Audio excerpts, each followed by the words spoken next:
इस हफ्ते रूस के सदर व्लादिमीर पुतिन ने चीन का दौरा किया और जो हाल ही में वो रिकॉर्ड 5वीं मरतबा रूस के सदर मुंतखब हुए हैं, तो उसके बाद किसी भी मुल्क का उनका ये पहला दौरा था। और वहाँ पर जो चीन के सदर हैं शी जिनपिंग, उन्होंने उनका खुद इस्तकबाल किया, रेड कारपेट उनको वेलकम दिया, उनको सबसे अपना पुराना दोस्त करार दिया।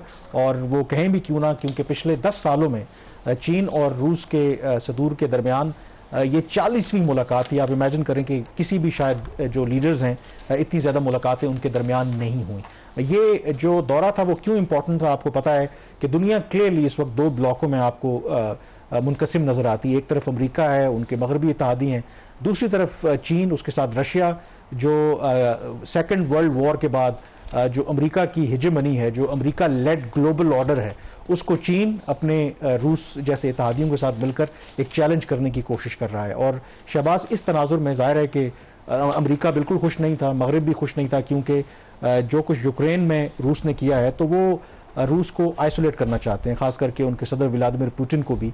लेकिन चीन की तरफ से उनको रेड कारपेट वेलकम देना वो बिल्कुल भी उसको पसंद नहीं किया गया। तो इसलिए इस दौरे की जो है ना बड़ी इस लिहाज से सिग्निफिकेंस है। दो कि ये चीन की ऑब्वियसली डिप्लोमेसी है, पब्लिकली उन्होंने ये कहा है कि हमारा ये जो अलायंस है या जो अपनी पार्टनरशिप है किसी तीसरे मुल्क के खिलाफ नहीं है। बट नेवरदलेस जो रूस के सदर हैं उन्होंने तो यही इसको प्रोजेक्ट किया कि अमेरिका भले मगरब की दुनिया उनको आइसोलेट करने की कोशिश करती रहे, चीन उनके साथ खड़ा है और चीन मैटर्स अ लॉट। देखिए कामरान, जो किसी भी मुल्क की सॉवरेनिटी होती है उसकी जो और यूनाइटेड नेशन के सिस्टम के अंदर कोई अगर कोई कंट्री है तो उसकी सॉवरेनिटी को इस तरीके से कोई भी मुल्क ब्रीच करेगा तो उसकी तो मजम्मत एक बनती है। वो सारी चीज़ें अपनी जगह पे। और यूक्रेन के ऊपर जो हमला था रूस का, वो एक इंटरनेशनल नॉर्म्स जो है उसके ख़िलाफ़ था। लेकिन जो कुछ पैलेस्टाइन में हो रहा है और उसके ऊपर जो अमेरिका की, वेस्टर्न कंट्रीज़ की, यूरोपियंस की जो खामोशी है, तो ये जो सारी चीज़ें हैं वो पीछे रह जाती हैं।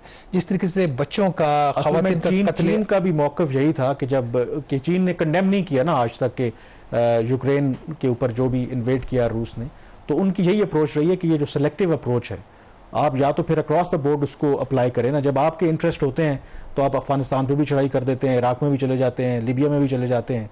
और जब आपका इंटरेस्ट नहीं होता तो मसलन ये बिल्कुल बड़ी अलार्मिंग बात है फ़लस्तीन का आपने जिक्र किया, क्योंकि अब आई थिंक कंपेलिंग एविडेंस मौजूद है कि वहाँ पे जेनोसाइड कमिट हो रहा है गजा के अंदर। लेकिन इस हफ्ते हमने देखा जो अमेरिका के नेशनल सिक्योरिटी एडवाइज़र हैं उन्होंने कहा कि अमेरिका को कोई ऐसा एविडेंस नहीं मिला कि इजराइल जो है वो जेनोसाइड कमिट कर रहा है। तो ये काफ़ी अनफॉर्चुनेट है। तो जब आप इस तरह की पोजीशन लेंगे, एक तरफ अपने आप को जमहूरियत का, ह्यूमन राइट्स का चैंपियन कहते हैं, और फिर इतनी बड़ी कंट्रडिक्शन होगी। और चीन तो ऑब्वियसली कोई छोटा मुल्क तो नहीं है, दुनिया की दूसरी बड़ी मईशत है, वो तो डिक्टेशन। वैसे भी कहा जा रहा है कि 21st सेंचुरी जो है वो एशिया की सेंचुरी है। टाइम विल कम कि जब यही कंट्रीज इनको दे विल हैव टू पे जो भी ये कुछ कर रहे हैं ह्यूमन राइट्स के नाम पर, और जिस किस्म की ग्रेव वायलेशंस हो रही हैं। But coming to this Russian president visit, इसमें जो इनका कोई जॉइंट स्टेटमेंट आया उसमें क्या रीजनल इम्प्लीकेशंस हैं इसके दौरे की, या ये पर्टिकुलरली फोकस था बायलैटरल इनके जो अरेंजमेंट्स थे? देखें, बायलैटरल तो अपनी जगह पे है ही है, लेकिन ऑब्वियसली इसका रीजन पर इम्प्लीकेशंस हैं, क्योंकि जो क्लियरली आई थिंक जो रूस और चीन है वो जो अमेरिकन लेड ग्लोबल ऑर्डर है उसको चैलेंज करना चाहते हैं। और उसमें ऑब्वियसली वो एक तरफ खड़े हैं, अमेरिका दूसरी तरफ खड़ा है, और वो समझते हैं कि जो अमेरिकन बेस्ड ग्लोबल ऑर्डर है वो अनजस्ट है। और उसकी एक एग्जांपल जैसे फ़लस्तीन की आप बात कर लें, मसलन इस जॉइंट स्टेटमेंट के अंदर उन्होंने जिक्र किया है कि यूएन का जो सिस्टम है वो भी कोई ठीक नहीं है, क्योंकि अनफेयर है, क्योंकि किस तरीके से अमेरिका और मगरबी ममालिक उनको चलाते हैं। तो उसकी डेफिनेटली इम्प्लीकेशंस हैं। और इस विजिट से पहले आपको पता है कि एक ट्रेड वॉर तो चल ही रही है चीन और अमेरिका के दरमियान।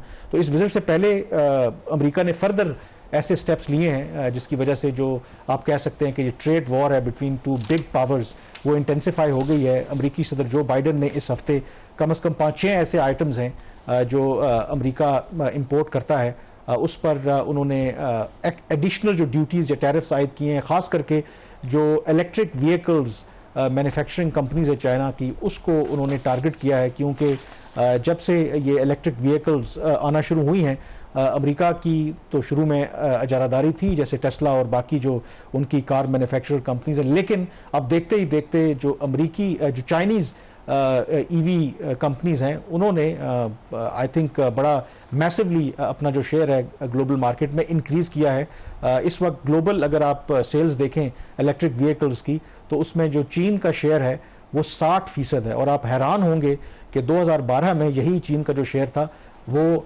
0.1% था, और इन 12 सालों के अंदर आप देखेंगे कितना बड़ा जंप आया है कि कहाँ 0.1% से 60% तक अब ये पहुंच गए हैं।